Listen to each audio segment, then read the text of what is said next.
Hello chess lovers, I have a very beautiful attacking game for you played by Kenneth Rogoff against Rudy Blumenfeld. The game was played in 1976 in Lone Pine. Kenneth Rogoff is an American economist and chess grandmaster. He is a professor of economics at Harvard University. There was a time when he was quite a strong grandmaster and he even drew games against Mikhail Tal and Tigran Petrosyan.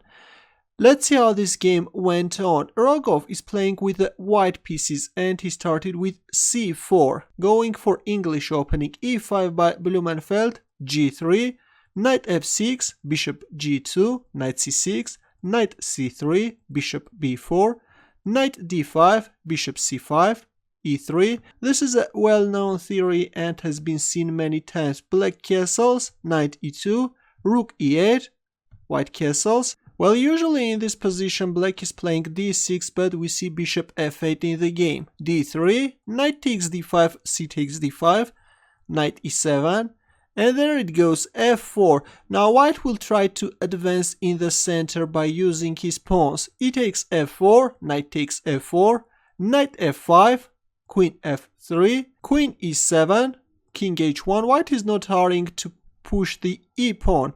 d6, bishop d2, bishop d7, and only now white plays e4, knight h6, rook e1, f6, both by stopping the advancement of this e-pawn, and also black is going to bring into the game this knight. d4, knight f7, queen b3.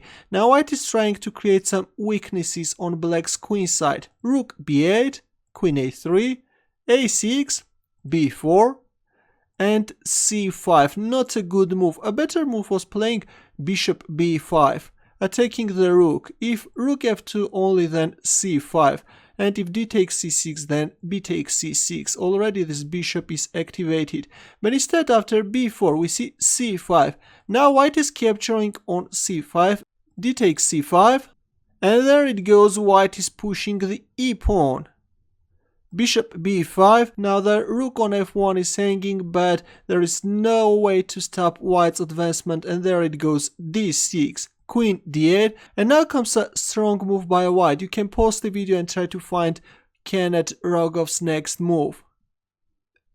Ready? Well, as you can see, the rook on f1 is hanging, but Rogoff played bishop d5, going for an exchange sacrifice. Bishop takes f1, rook takes f1, f takes e5, and now white is simply grabbing the knight on f7.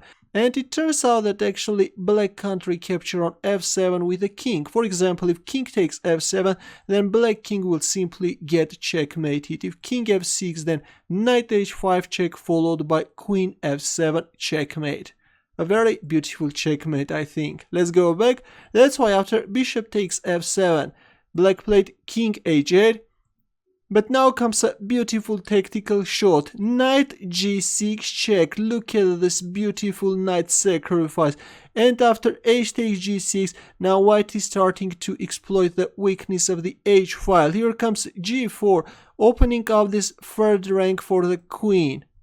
Queen h4, stopping the queen, but here comes rook f3. This rook is coming to support the queen. The threat is rook h3. g5, a desperate move, but already white's attack is decisive. g6, rook takes h4, g takes h4. White is also capturing on e8, rook takes e8, and after d takes e5, black resigned. Actually, black can't even capture on e5. There is this bishop c3 move, and it's over. White is just crushing. I hope that you enjoyed this beautiful attacking game. Your comments please, and thanks for watching. Good luck.